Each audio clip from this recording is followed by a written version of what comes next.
There is a specific kind of silence that follows the end of everything you ever loved.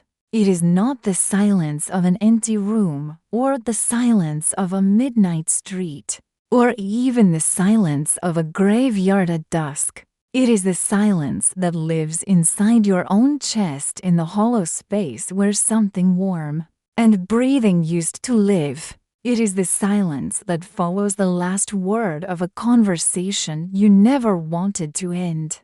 The last look of someone who used to look at you like you were the only light in their universe. I know that silence.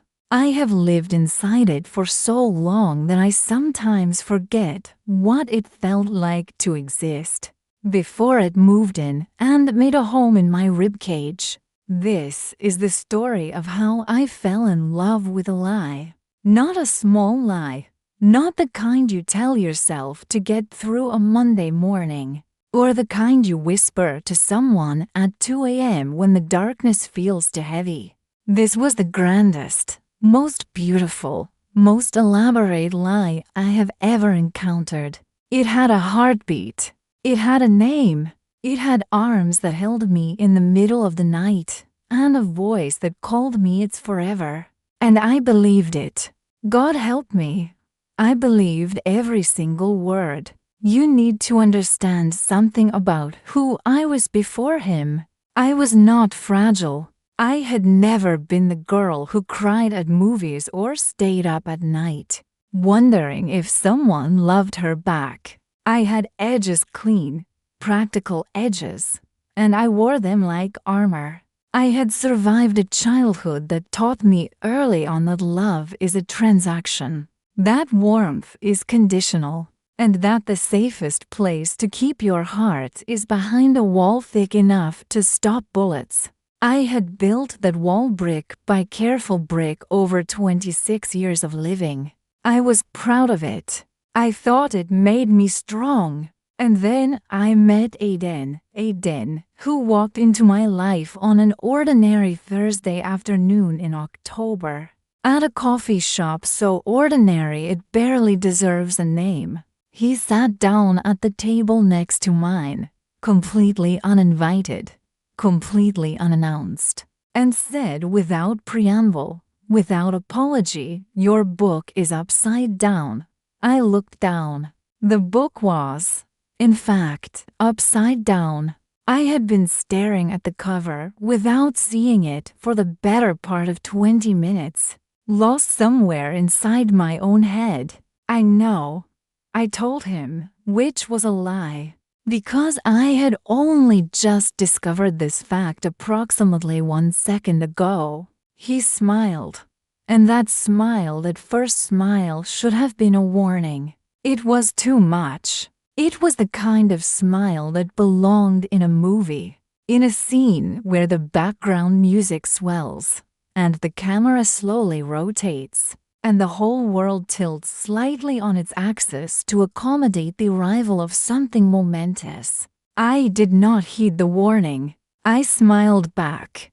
His name meant little fire in Irish Gaelic, which I only discovered weeks later, deep in the archaeology of infatuation, where you look up the meaning of someone's name at midnight and convince yourself. It is deeply significant, and it was significant, in the way all small signs feel significant when you are falling.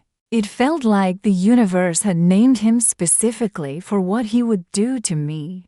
He would set me on fire, slowly, beautifully, and then he would stand back and watch me burn. But I did not know that yet.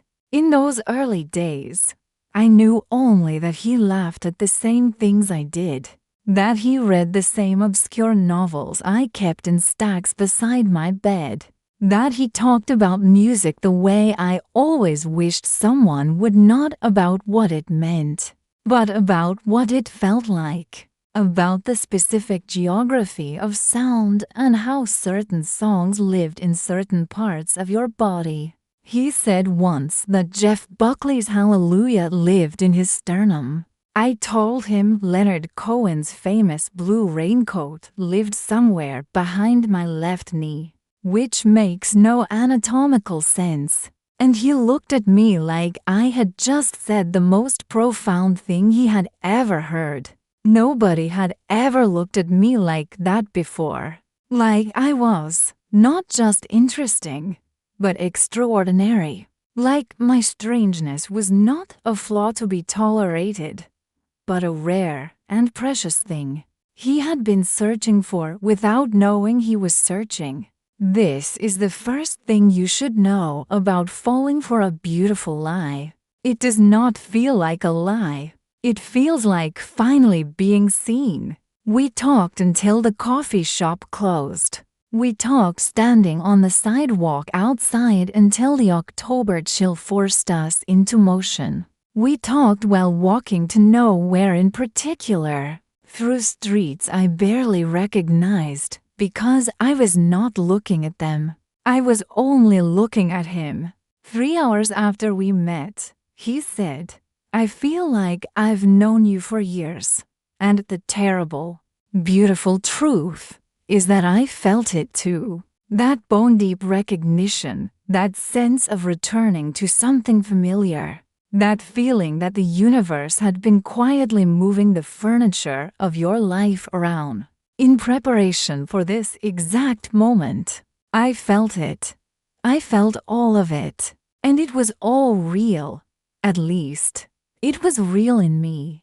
Whether it was ever real in him is the question I am still, even now, trying to answer. A lie is most dangerous when it is mostly true. This is something I understand now, in the aftermath, when I have had years to sit with the wreckage and try to understand the mechanics of what happened to me. The lie Aiden told was not constructed entirely of falsehoods. It was built with extraordinary craftsmanship, from selected truths arranged so carefully, presented so precisely, that the spaces between them were invisible to the naked eye. He was genuinely funny. This was true. The laughter we shared was not performed. It tumbled out of both of us, spontaneous and helpless and real. I know because I have tried to perform laughter since, in the years of slowly rebuilding myself. And it sounds nothing like what we had.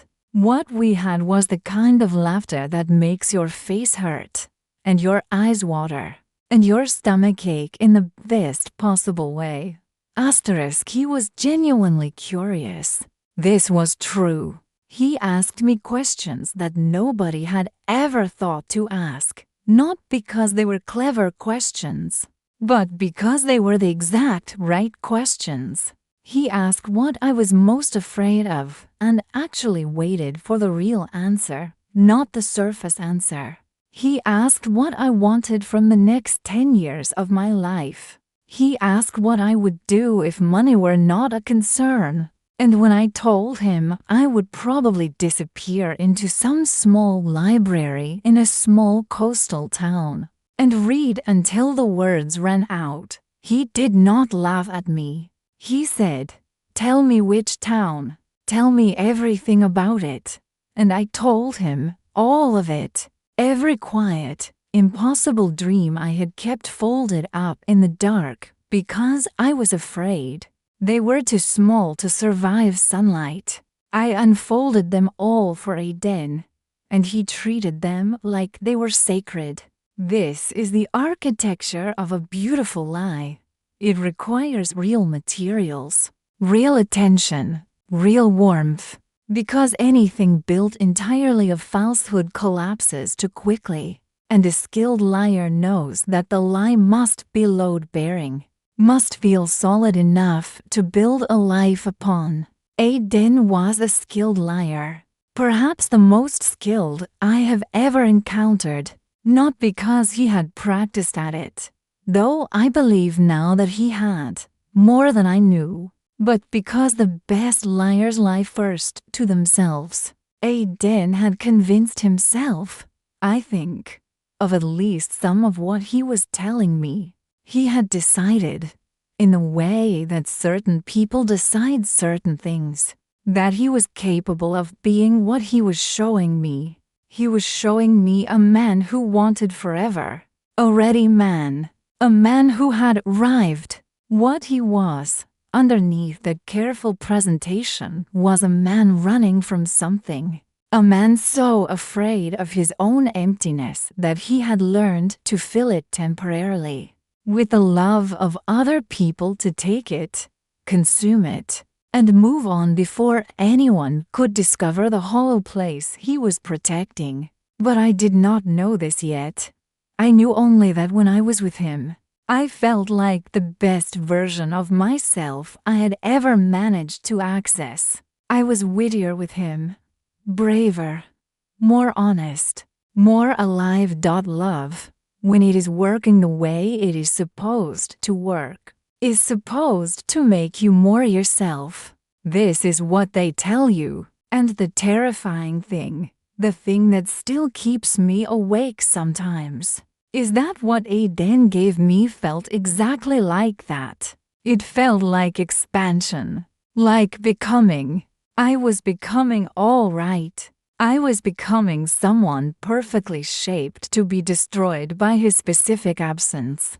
By month 3, he had said I love you 11 times. I counted, not because I was keeping score, but because each time he said it, I wrote it down in the private notebook I had kept since I was 15. The one where I recorded only the things I wanted to remember forever. 11 I love you. Each one said differently. The first was quiet, almost accidental. We were washing dishes after dinner at his apartment, and he said it into the steam rising from the sink. And I had to ask him to repeat it, because I wasn't sure I had heard correctly. I said I love you. He repeated, turning to look at me. His face was completely calm, open, like he had simply stated a fact about the world, like saying it was as natural as breathing. I put down the dish I was holding. My hands were shaking. Okay, I said. Which is not what I meant. What I meant was, I have been waiting for someone to say that, and actually mean it for 26 years. What I meant was, I have built walls to keep this exact feeling out, and you have somehow gotten through them anyway, and I don't know whether to thank you or run. What I meant was, yes, me too, also. Since probably the first week, if not the first Thursday. Okay? He said, smiling. I love you too. I said, I just needed a second. And he laughed and pulled me into him, and I pressed my face against his chest and felt his heartbeat against my cheek. And I thought, this is what it was supposed to feel like. This is the thing I was waiting for without knowing I was waiting. The year that followed was the most beautiful of my life. I say this without irony and without qualification. Whatever came after, whatever I now know to be true about what was lurking beneath the surface of that year, the year itself was beautiful. To deny this would be its own kind of dishonesty. And I have had enough of dishonesty to last several lifetimes. We built a life together the way people build things when they don't yet know how to be afraid. Recklessly, joyfully, with the particular confidence of someone who believes the future is simply more of the present, extended indefinitely. We had a coffee shop, the same one where we met, which became ours unofficially. In the way that couples claim spaces without ever formally discussing it. We had a Sunday routine, farmer's market in the morning, cooking together in the afternoon, movies or books in the evening, always ending up horizontal on his sofa or mine, his feet in my lap or mine in his. talking about everything and nothing until one of us fell asleep mid-sentence. We had inside jokes that would require ours to explain and couldn't survive translation anyway. We had a shared playlist that we both added to separately and never discussed, so that scrolling through it was like reading a joint diary. You could see the shape of our moods across different weeks. The songs that marked different seasons of us. We had fights, real ones. Not the theatrical kind. The kind that come from two people who actually know each other deeply enough to know exactly where to aim. We had one terrible one in February about something so small I can barely remember the specifics. Only the feeling of it, the cold fury, the silence that followed, the 2 days of careful distance. And then the reconciliation, which was so tender it almost undid me. He showed up at my door on the second evening with a single grocery bag. Inside was a box of cereal, the specific kind I had mentioned once, in passing, weeks earlier, that I used to eat as a child on sick days, that I associated with being taken care of. He had remembered. He had held onto that small detail and returned it to me at the exact moment I needed it most. This is what I mean about the lie being built from truth. This was real. The memory was real. The attention that was stored was real. The love that prompted him to retrieve it in that moment, I believe, was also real. I just didn't know it was temporary. In spring, we talked about moving in together. Not seriously. Not with lease agreements and moving trucks and serious conversations about whose furniture would survive the merge. But in the way you talk about the future when the future feels like a friendly country you are going to visit. Casually. Pleasurably. With no real urgency because you know it will still be there when you arrive. We could get a place with a garden, he said once, staring at the ceiling of my bedroom at 2 a.m. You could grow things. You mentioned you wanted to grow things. I had mentioned it once, possibly twice, in the middle of a longer conversation about something else entirely. He had filed it away and was offering it back to me now as a blueprint for a shared future. You want to live somewhere with a garden? I asked. I want to live somewhere with you, he said. The garden is negotiable. You are not. You are not. I wrote that down in my notebook. Summer arrived, and we drove to the coast 6 hours in a car with no air conditioning. Sweating and singing along to songs with the windows down and the world rushing past in a green blur. We stayed in a cabin that was objectively too small and slightly damp and perfect. We walked on the beach every morning before anyone else was awake, when the sky was still the color of bruised plums, and the water was so cold it took your breath away. On the third morning, he stopped walking and turned to look at the ocean, and I stopped beside him and looked at it too. And we stood there without speaking for what might have been 5 minutes or 25 time.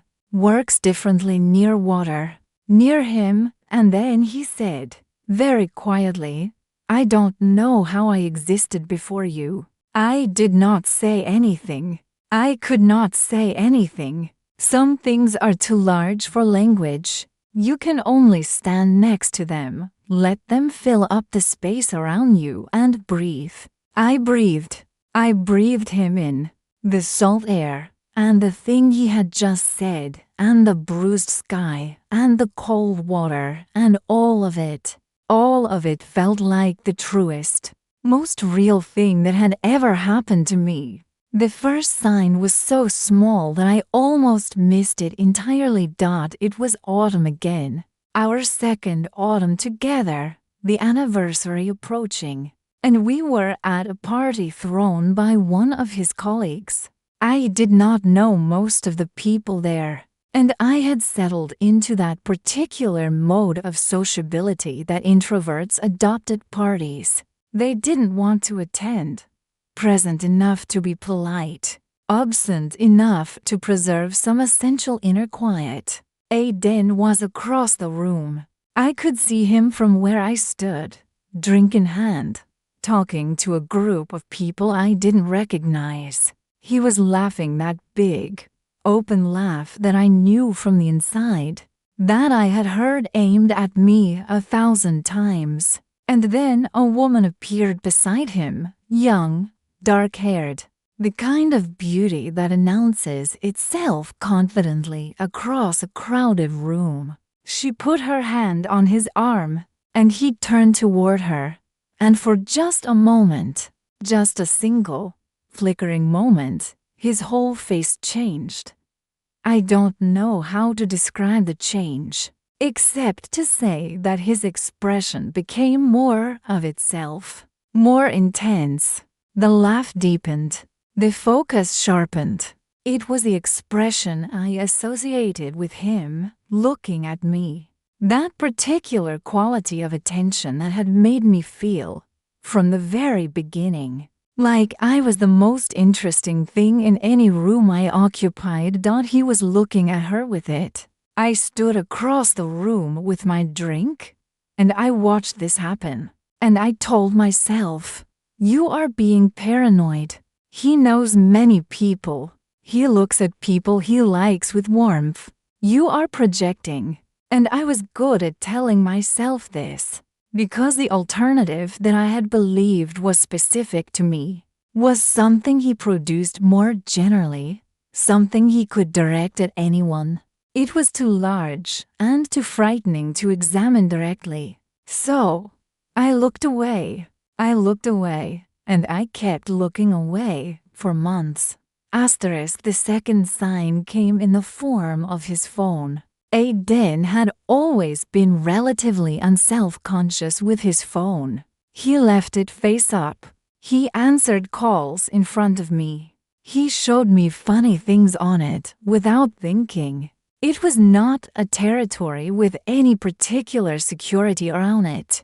Then, gradually, this changed. The phone started going face down when he set it on the table. He started taking calls in other rooms, emerging after 5 or 10 minutes with a vague explanation that dissolved under no examination at all because I offered none. The phone started appearing in his pocket with an efficiency that felt practiced, as though he were always aware of where it was and always ready to secure it.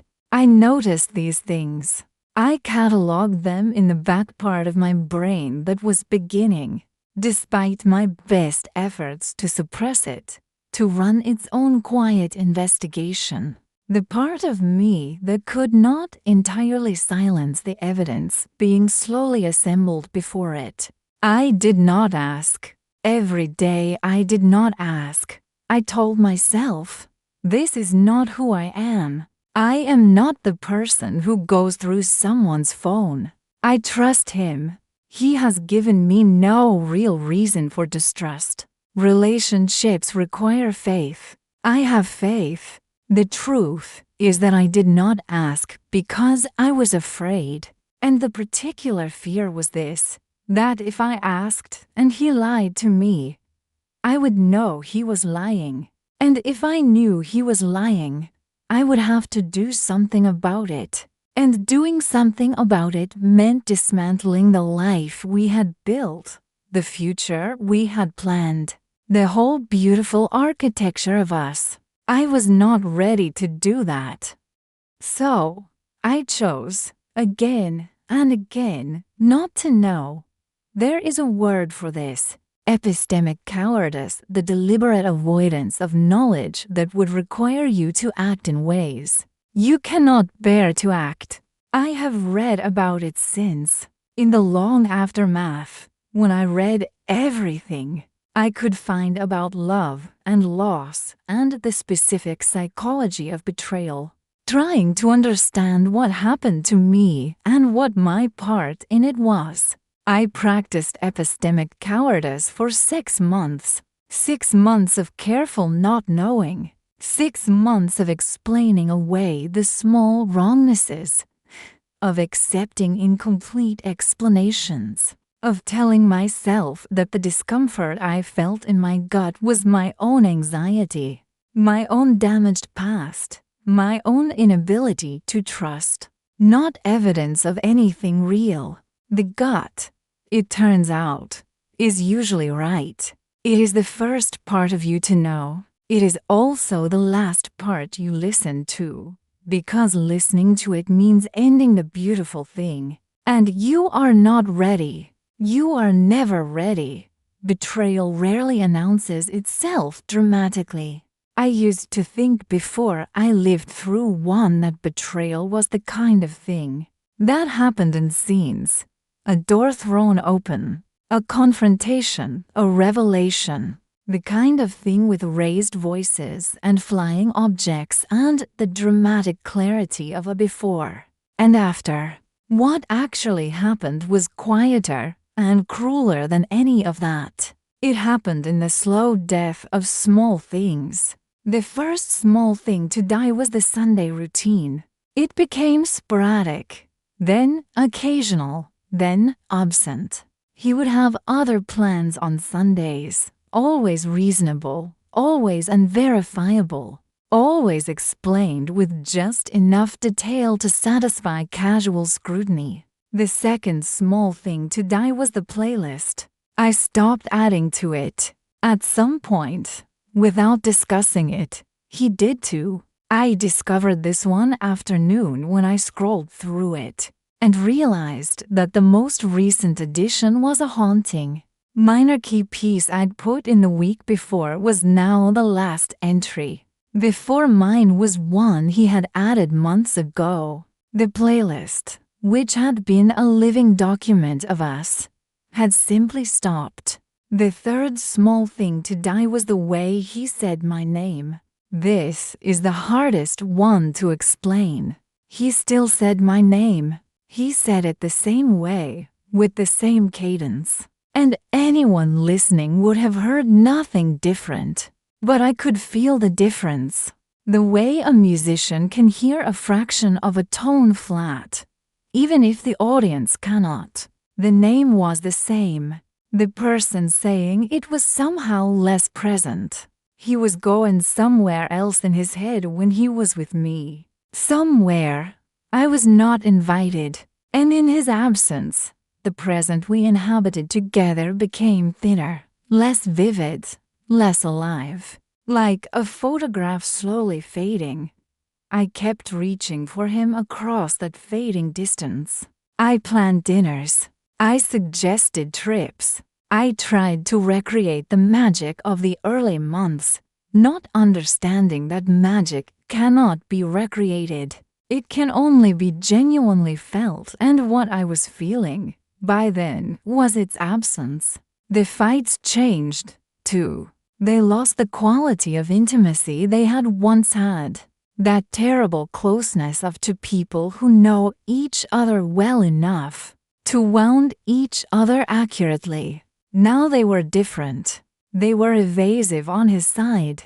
He would retreat behind a wall of calm reasonableness that was somehow more maddening than anger, that refused to give me anything solid to push against. I started to doubt myself. This is what gaslighting does.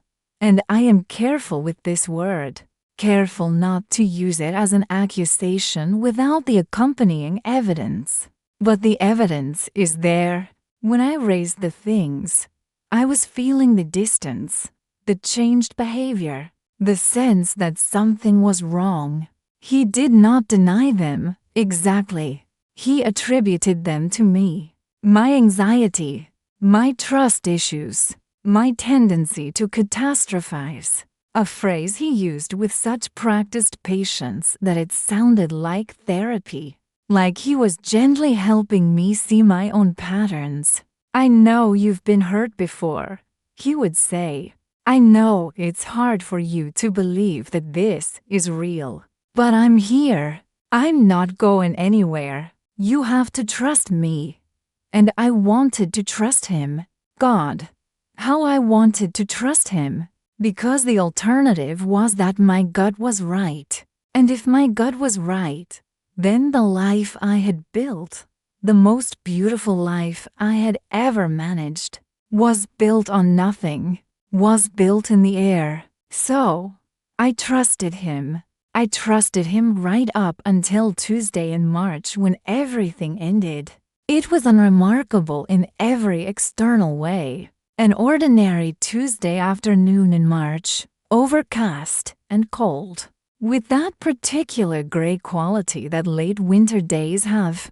Not dramatic, not beautiful, just relentless. I had come home early from work with a headache that had been building behind my eyes since morning, and I had stopped at the pharmacy, and then I had gone home. Aiden was not supposed to be there. He had told me that morning he had a dinner meeting with a client, something that had become a regular feature of the past few months. These late evenings away that were always explained and never quite believed. I let myself into my apartment, and it took me a moment to register that something was different. A coat that was not mine was on the hook by the door. A second pair of shoes on the mat. The specific sound of voices from behind the closed bedroom door. I stood in my own hallway for what felt like a very long time. My headache was still there. The pharmacy bag was still in my hand. The world was exactly what it had been 30 seconds ago, and also completely, irrevocably different. I did not throw anything. I did not scream. I did not do any of the things that happened in the scenes. I put the pharmacy bag down on the kitchen counter. I sat down on the sofa. I waited. The bedroom door opened after approximately 4 minutes. Aiden came out first, wearing the specific expression of a person whose carefully constructed world has just collapsed. Behind him, a beat. A pause. The hesitation of someone calculating their options came the dark-haired woman from the party. The one with her hand on his arm. The one he had looked at with the look I thought was only mine. I looked at her. I looked at him. I looked back at her. "How long?" I spoke. Aiden opened his mouth, closed it, opened it again. "Sarah," he said. My name, in his voice. The voice I had loved, said with a quality I had never heard before, something between grief and relief, which told me everything I needed to know. "How long?" I repeated. 8 months, he said. 8 months. 8 months of the distance I had been explaining away. 8 months of the changed behavior I had been attributing to my own anxiety. 8 months of being told that I was catastrophizing, that I needed to trust, that he was not going anywhere. 8 months of a lie so elaborate and so sustained that it had its own calendar, its own history, its own relationship that had somehow been running parallel to ours. A whole shadow life that I had been sleeping next to without ever seeing. The woman left. I did not look at her as she went. I could not afford to. Aiden stayed. He sat down in the chair opposite me, and he looked at me with an expression I had never seen on his face before, and I realized, with a coldness that felt physical, that I was finally seeing him clearly. Not the version he had constructed for my benefit, the actual version, the one that existed underneath. He was afraid of me. Not in a physical way. but in the way of someone who has been performing a character for a very long time and has finally been caught in the performance and is now terrified of what will be required of them now that the mask has slipped. He explained himself. I will not reproduce the explanation here because it does not deserve preservation. It was a document of self-justification, a catalogue of his own emotional damage, his fear of commitment, the way he had feelings for both of us, a claim that insulted us both equally, though in different ways, the way it had gotten out of hand before he knew how to stop it. I listened to all of it without interrupting. When he was finished, I said, I want you to leave. Sarah, I want you to leave. I said again, and I want you to take whatever is yours, and I want you not to come back. He left, and with him went the year of Sunday routines and shared playlists and conversations. That felt like home. With him went the notebooks full of I love you, and the seaside mornings, and the cereal box on the sick day, and the 10,000 small moments I had believed were the building blocks of a life. With him went everything I thought I was. People use the word heartbreak as though it were a metaphor. It is not a metaphor.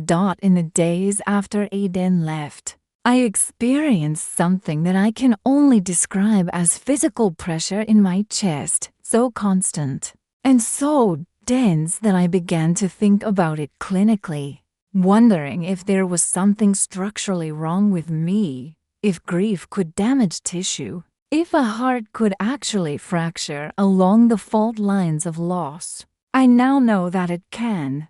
There is a condition called Takotsubo cardiomyopathy, colloquially known as broken heart syndrome, in which intense emotional distress causes the left ventricle of the heart to change shape, to malfunction, to behave as though it has been attacked. It is real. It is diagnosable. The heart, it turns out, does not speak metaphorically.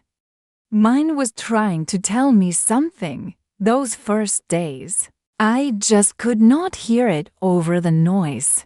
The noise of grief is not what people think. They think it is crying, and crying is part of it. Yes, the kinds of crying that exhaust you physically, that leave you hollow and strange, that are indistinguishable from illness.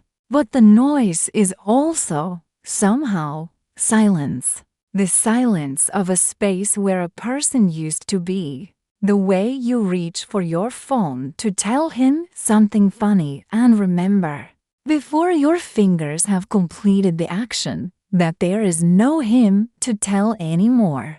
The noise is every morning for the first 2 weeks, waking up and having one half-conscious moment of peace before the knowledge floods back in, before you remember, before the world reconfigures itself around the fact of his absence. The noise is the playlist, the Sunday mornings, the particular way the sofa now felt like too much space for one person. The noise is the questions. God, the questions. What did I miss? When did it start? Was he ever actually here? In the way I thought he was here? Were the moments I believed were real genuinely real, or were they performances? Was the man who stood on the beach at sunrise and said he didn't know how he had existed without me, was he telling the truth, even if only for that moment? And the one that haunted me most, that I returned to in the small hours when sleep had abandoned me and the ceiling offered no answers. Was any of it love? Was I loved, even imperfectly, even alongside someone else? Or was I simply useful as a place to be comfortable, while the real thing happened elsewhere? I do not have clean answers to these questions. I am not sure clean answers exist. My friends were extraordinary. I want to say this clearly, because it would be easy, in a story about love and its loss, to forget that love also exists between people who do not share a bed. My friends, 3 women who had known me long enough to have watched me build the wall and had loved me across it anyway, came without being asked. They brought food I did not eat and wine I did drink, and the particular presence of people who do not try to fix the unfixable, but simply refuse to let you be unfixed alone. My friend Mara, who is the most practical person I know, made me eat toast every morning for 2 weeks. Not because toast is a cure for heartbreak, but because having something small and manageable to do at 8 a.m., something that required getting out of bed and standing at a counter and performing a simple action, turned out to matter. She also told me, on the 3rd day, something I have carried with me since: you are allowed to grieve the love that was real in you, even if it wasn't real in him. Your love was yours. What he did with his is separate. This distinction between what was real in me and what was performed in him is the thing that eventually, slowly, began to pull me back from the worst of the grief. Because the love I had felt was mine. I had genuinely felt it, fully, completely, with everything I had. And whatever he had been doing on the other side of it did not reach backward and unmake my love. It hurt. It diminished him. It changed the meaning of everything. But it could not touch what had happened inside me. That was still mine. What nobody tells you about betrayal is what it does to everything that comes after. Not just to the specific relationship, to the entire category, to love itself. In the months after Aiden, I found that I had lost the ability to read people the way I once could. Or rather, I had lost the ability to trust my own readings, because I had read Aiden so confidently, so thoroughly, and been so completely wrong. I could no longer arrive at a reading of anyone without the immediate, corrosive follow-up question: but what am I missing? Trust, when it is damaged in this particular way, not eroded by consistent small failures, but shattered in a single catastrophic event, does not simply heal. It transforms. It becomes something cautious and calculating where it once was open. It becomes something that demands evidence where it once moved on instinct. I am not saying this is wrong. The instinct had failed me. The evidence would have saved me, had I been willing to look at it. Some recalibration was appropriate, but recalibration taken too far becomes its own kind of damage. I started seeing red flags everywhere. I started attributing motive to kindness. He is being kind. He wants something. He is building credit because he is performing. I started flinching from intimacy the way you flinch from a heat source that has burned you involuntarily.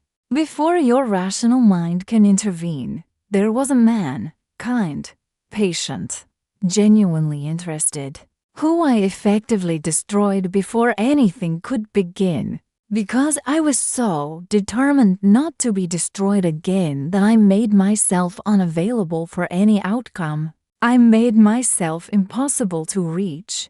I stood behind the rebuilt wall and lobbed grenades at the only person who had, in months, tried to climb it. He eventually stopped trying.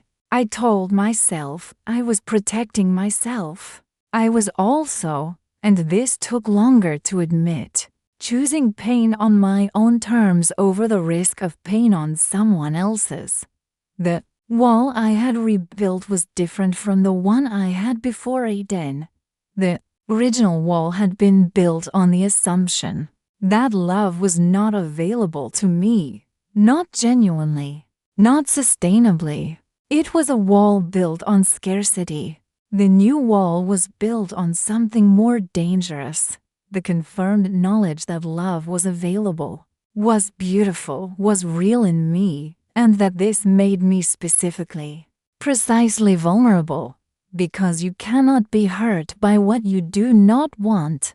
And I had wanted and been given and had it taken away, not abruptly, but over months of slow, deliberate destruction. And the memory of having it was its own kind of grief. The memory of Sunday mornings. The memory of laughing until it hurt. The memory of being known. These memories were both sustaining and tormenting. Proof that I was capable of the thing. And proof that the thing could be weaponized. Time passes. This is the most banal and most important thing I can tell you. Time passes, and in its passing, things change. Not suddenly, not completely, not in the ways you might hope, or fear, or expect, but they change. About 4 months after Aiden left, something shifted. Not in the grief. That was still there, would be there for a long time, is in some form still there. But in my relationship to it, I began to be able to look at it directly rather than through the oblique glance of someone who cannot bear to see something clearly. I began to ask different questions, not just the questions of the grief. What did I miss? When did it start? Was any of it real? But larger, more architectural questions about who I had been in that relationship, about the choices I had made, about my own part in what had happened. I want to be careful here, because there is a particular danger in this kind of self-examination, the danger of taking on responsibility that belongs to someone else. Aiden lied. Aiden chose to lie consistently, over a sustained period of time, to someone who trusted him. That is on him. The moral weight of his choices is not distributed, but within the space of what I controlled. There were things worth examining. I had seen the signs. Not all of them, not clearly, not early enough to act. But I had seen them, and I had looked away. I had chosen, repeatedly, not to ask the question that might have answered everything. I had practiced epistemic cowardice because I was afraid of what knowing would cost me. What I learned from this is not that I should have been more suspicious, or less in love, or more armored. What I learned is that love, real love, the kind worth having, requires a particular courage that I had not yet developed. The courage to ask the hard question. The courage to hear the answer. The courage to trust your own perception, even when someone you love is actively suggesting your perception is unreliable. The courage to choose truth over the preservation of comfort, even when truth is the more dangerous choice. I also learned, and this one is harder to articulate, about the difference between loving a person and loving a version of a person. I had loved Aiden, but I had also, significantly, loved the version of Aiden he had offered me. The attentive, present, devoted, you are not negotiable, Aiden. And when the reality of him diverged from that version, I had been slow to update, because the version was what I had fallen for, and the reality was unbearable. Real love, I think now, requires the willingness to keep looking at someone after the initial shine has worn away, to see them in their ordinariness, their failure, their limitation, and choose them anyway, not the projected version, not the performance, the actual person. This is not a criticism of what I felt for Aiden. I was genuinely trying to love the actual person. The problem was that the actual person was hidden from me. Hidden, in fact, by the actual person, who preferred to be known in curated form. But the lesson remains. Going forward, I would need to resist the intoxication of the projected version long enough to look for the actual one. Recovery is not a line. This is the first thing I would tell anyone standing at the beginning of the road I walked. Recovery does not proceed steadily from broken to whole, from closed to open, from grief to peace. It zigs and zags and doubles back. It has mornings of extraordinary clarity followed by afternoons of complete collapse. It has weeks that feel like progress and days that feel like regression to the very beginning. It is also not a destination you arrive at. I used to think that there was a point ahead of me somewhere, a fixed point on the horizon, where I would be fully recovered, fixed, sealed, where the wound would be healed cleanly, and I would be returned to myself, perhaps wiser, but essentially as I was before. I no longer believe in that point. What actually happened, what is still happening, is something more like integration than recovery. The wound does not close so much as it becomes part of the tissue. It changes shape. It loses its sharpness. It develops, eventually, a kind of scar that is not beautiful exactly, but is undeniably real, undeniably mine. And this is the part that took longest to understand, undeniably useful, because the scar knows things the smooth skin did not know. It knows what it feels like to be loved imperfectly. It knows what it feels like to choose not to see something because seeing it requires action. It knows what it feels like to lose something beautiful and discover that you survived the loss. Not unchanged, not unscathed, but alive. I started therapy about 3 months after Aiden left. This is not a recommendation, though I do recommend it. This is simply what happened. My therapist, a small, steady woman with an extraordinary capacity for silence, did not try to fix me. She did not offer solutions, reframes, or silver linings. She mostly listened and asked one or two carefully chosen questions at the end of each session, and let the answers do what answers do when they are given enough space. The most important question she ever asked me was this: before Aiden, what did you love about yourself? I sat with this question for a very long time, because the immediate answer, before I could cure it, before I could make it presentable, was not much at all. And this was the crack through which the real light entered. Because if I had not loved myself very much before Aiden, then Aiden had not taken my self-love away from me. He had not destroyed something I possessed. He had simply revealed the pre-existing absence, and perhaps, in some terrible, twisted way, done me the favor of making that absence impossible to ignore. I had needed his love because I had not had enough of my own. I had needed his confirmation of my worth because I had been waiting all my life for someone external to provide what should have been internal. I had needed him to tell me I was extraordinary because I did not yet believe it for myself. This realization did not come gently. It arrived like something that had been building pressure for a long time and finally had a place to go, all at once with force in the middle of a therapy session. in the form of a crying jag so thorough it lasted most of the 50-minute hour. But it was the beginning of something. I began, slowly, to try to answer the question my therapist had asked. What did I love about myself? I was curious. This felt true and safe.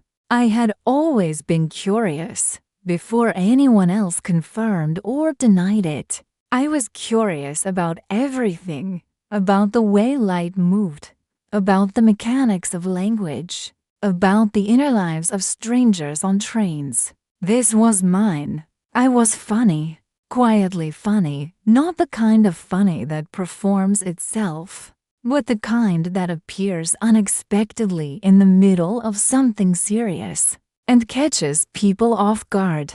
This was mine. I was loyal, sometimes to a fault.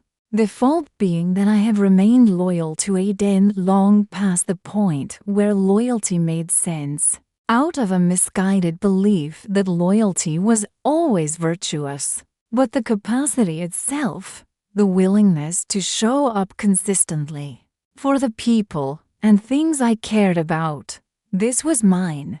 I was a writer, not professionally, not yet, and perhaps never in the way people mean when they say writer as a job. But I had always written, even before the notebooks, even before I had language for what I was doing.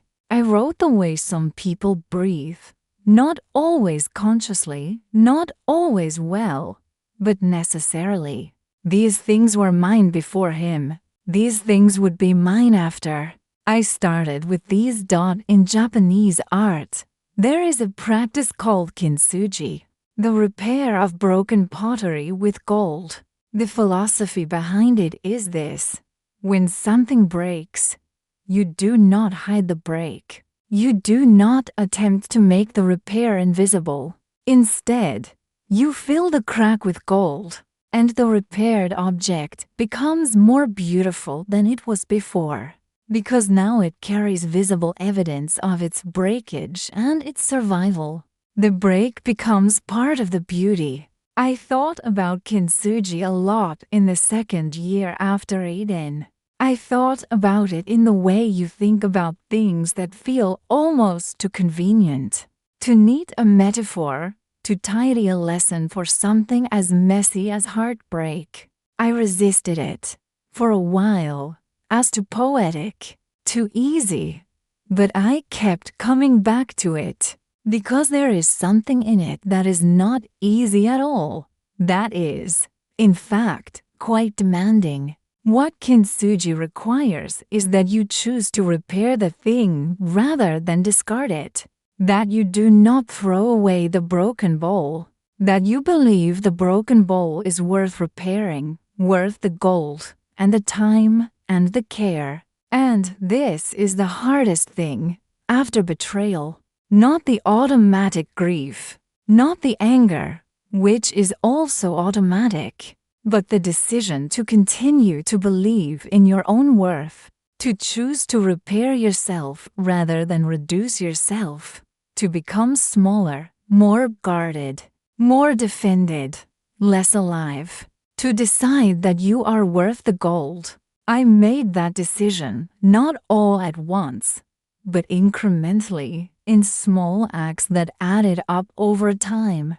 I started writing again, properly for the first time in years. Not for anyone, not toward any external goal, just for the practice of it, for the way it forced me to find words for things that otherwise remained formless, and therefore unmanageable. I wrote about Aiden, about the year, about the signs I had missed and the ones I had chosen to miss, about the specific texture of grief, about the Sunday mornings and what they had meant to have them, and what it had felt like to lose them. Writing about it did not take the pain away, but it changed its quality. Writing about grief is not the same as living inside it. When you write about something, you put distance between yourself and the thing. Not the comfortable distance of avoidance, but the productive distance of examination. You become, briefly, the person observing the thing rather than the thing being observed. This helped. I also, slowly and cautiously, began to let people in again, not romantically. That would take longer, and I am still, even now, somewhat careful about that particular territory, but in the broader sense of friendship, of community, of the smaller intimacies that do not carry the same catastrophic risk as love, but are not, for that, any less real.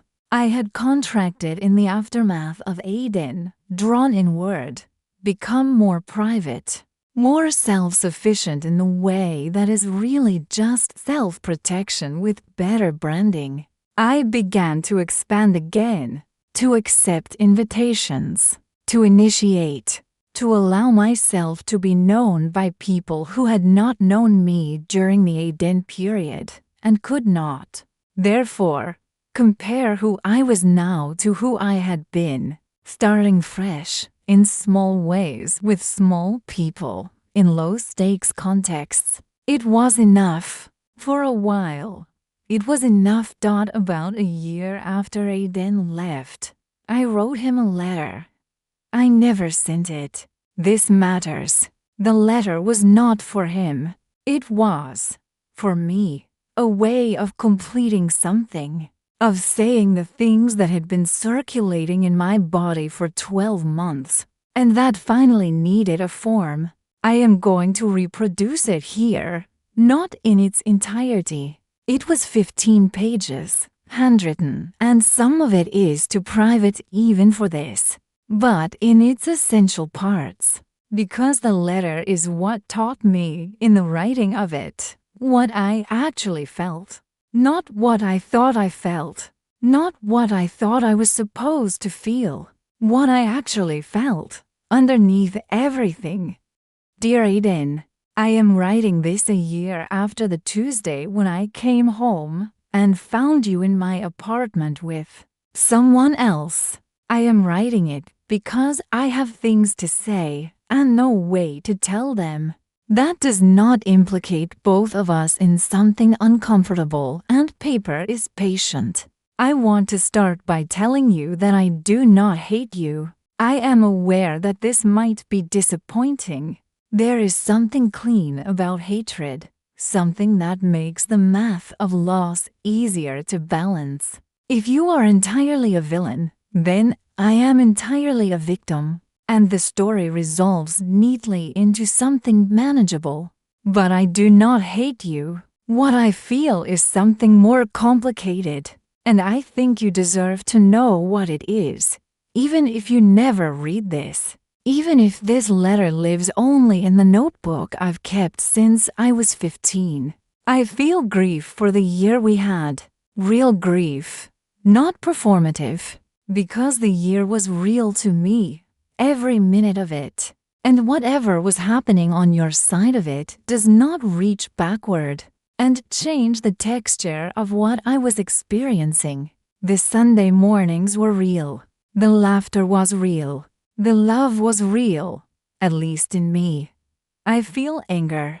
I want to name this clearly because I spent a lot of time not allowing myself to feel it, convincing myself that anger was not dignified, not evolved, not appropriate for someone who was trying to grow through this experience.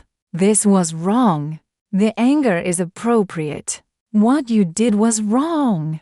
It was deliberate and sustained, and it required you to look at me day after day and choose the lie over the truth, me over nothing, comfort over honesty. That deserves anger. I am giving it its due. I feel, and this is the hardest one, gratitude, not for the betrayal, not for the pain, but for what the pain eventually taught me. It taught me that I had been waiting for someone external to tell me I was worth loving, and that this waiting was itself a kind of wound, older than you. predating you, that I would never have examined without being forced to. You forced me to examine it. You did not mean to. You were not trying to do me a favor. You were trying to avoid the discomfort of honesty, and in doing so, you caused me a different and greater discomfort. But in that greater discomfort, I found things I did not know I had.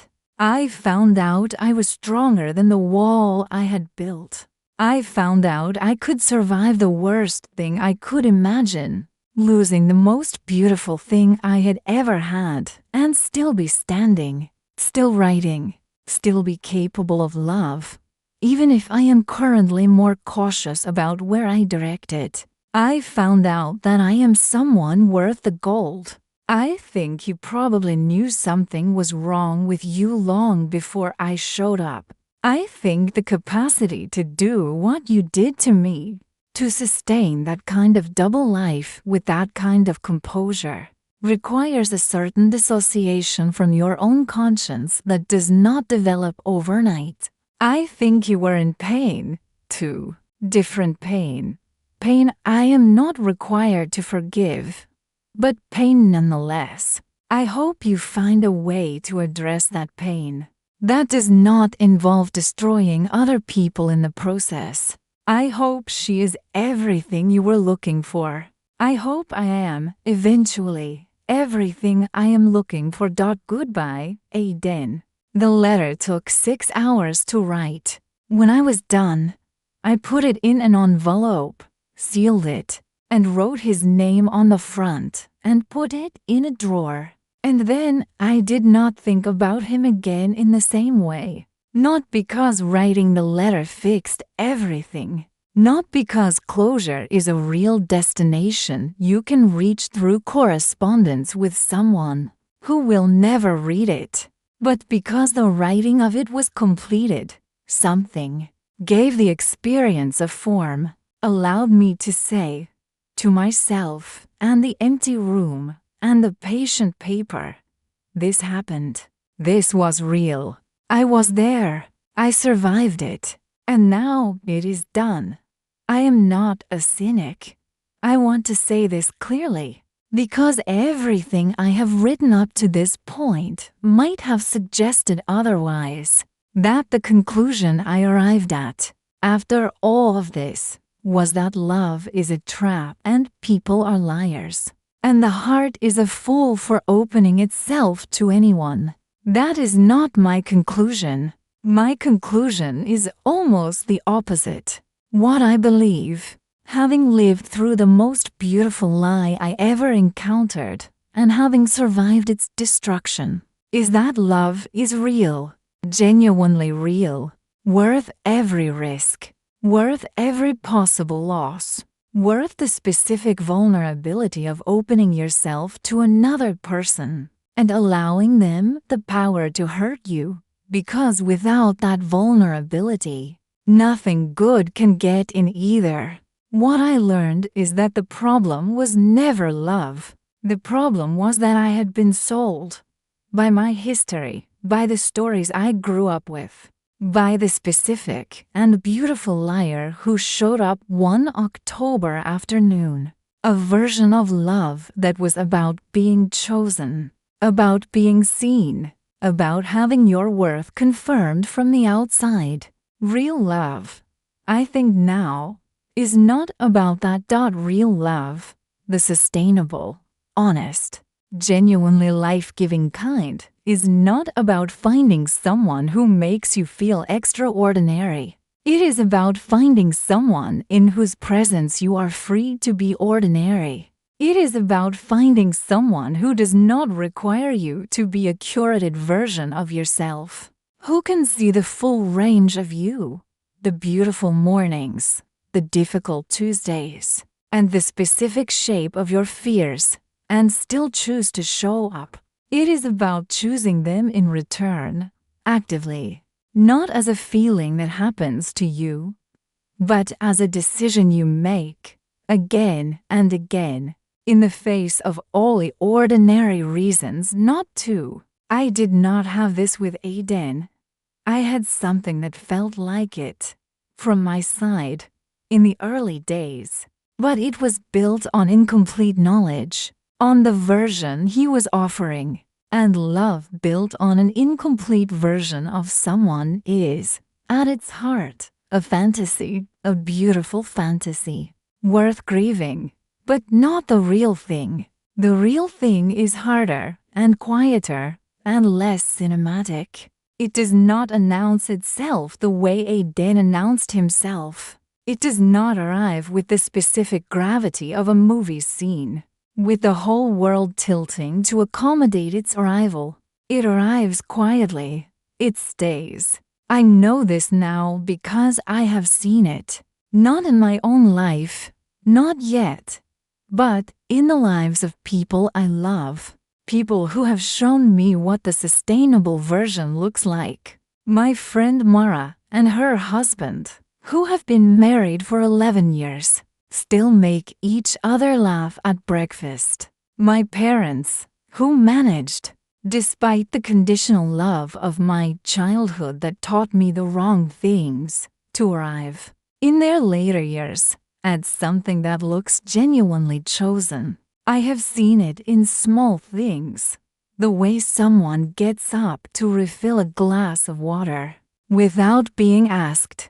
The way someone says we so naturally. It sounds like breathing. The way someone looks at the person they have been looking at for 20 years as if they are still somehow interesting. This is what I am looking for now. Not the tilt, not the gravity, not the movie scene, the glass of water, the still interesting. I am writing this for myself. I have been honest about that from the beginning, but I am also writing it, I suspect, for you, for whoever is reading this with the particular recognition of someone who has been here, or is here now, or is afraid they might be approaching here without quite knowing what to do. If you have been lied to by someone you loved, I want to say this to you. Your love was real. Whatever was happening on the other side of it, your love was real. You are not a fool for having felt it. You are not broken for having trusted it. You are not weak for having chosen not to see things you could not bear to see. You are human, and being human means that we love with everything we have. And sometimes the person on the receiving end of everything we have is not worthy of it. And this does not make us less. It makes us someone who chose love and got it wrong, which is one of the most ordinary and most painful human experiences there is. You are allowed to grieve the loss. You are allowed to grieve even the version that turned out not to be real, the version you loved, the version that held you and said your name and told you that you were not negotiable. Grieve it. It was real in you. It mattered. And then, when you are ready, not before, in your own time, on your own terms. I hope you find your way back to yourself, not to who you were before. You cannot go back, and this is not a loss. Who you were before was someone who did not yet know what you now know about the specific texture of grief, about the remarkable resilience of the human heart, about your own capacity to survive the UNSURVIVABLE. I hope you find your way back to the person you are becoming, the kintsugi version, the one with gold in the cracks. If you are in it right now, in the first days or weeks, in the noise and the silence and the reaching for your phone before you remember, I want you to know that time is not a cliché. Time works, not by erasing the grief, not by making the wound vanish, but by changing your relationship to it, by giving you enough distance, gradually, to begin to see it as a thing that happened to you rather than the only thing that exists. You will have good days before you are ready for them, and they will feel like betrayals of the grief. Have them anyway. You will have bad days when you thought you were past it, and they will feel like a regression. They are not. They are part of the non-linear road. You will, one day. I promise you this, though you cannot feel it from inside the noise. Wake up and have your first thought not be about them. It will happen without warning, and you will notice it and feel a complicated mix of relief and a kind of secondary grief, because even the grief has become familiar, and losing it is its own small loss. And then you will make coffee and the morning will continue, and you will be fractionally further along the road. It has been 2 years since Tuesday. 2 years of the non-linear road. 2 years of therapy and writing and toast and friendship and the slow, effortful work of becoming a person who believes in their own worth without requiring external confirmation. I am not finished. I want to be clear about this. I am not finished. I do not think finished is a thing you become. I think it is a direction you travel in with varying degrees of speed and confidence for as long as you are alive. But I am different from what I was. The wall is different. It is not gone. I am not sure the wall was ever the problem. Perhaps it was the height and the impenetrability that was the problem, rather than its existence. Walls, after all, can be useful. They can keep the wrong things out while you decide what you want to let in. My wall now has doors. Actual doors with actual handles, which I open from the inside when I choose to. Not when I am overwhelmed or manipulated or in the grip of something that presents itself as love and is actually loneliness answering the door. But when I choose to, deliberately, with my eyes open, this feels like progress. There is someone. I say this carefully, not because I am afraid of it, or not only because I am afraid of it, but because this story is not about him, and making it about him would not be honest. What I can say is this: he is kind in a quiet, consistent way that does not announce itself. He does things without being asked. He does not pay attention. He simply pays it, as naturally as breathing. He does not look at me like I am the most interesting thing in any room. He looks at me like I am a person he finds genuinely interesting, which is subtly, importantly different. He knows about Tuesday. Not everything. Some things are still mine alone. But enough. And he did not treat the knowing as a set of instructions for how to manage me, the way some people do with others' damage. He treated it as information about something that had happened to a person he cared about. He said, "I'm sorry that happened to you."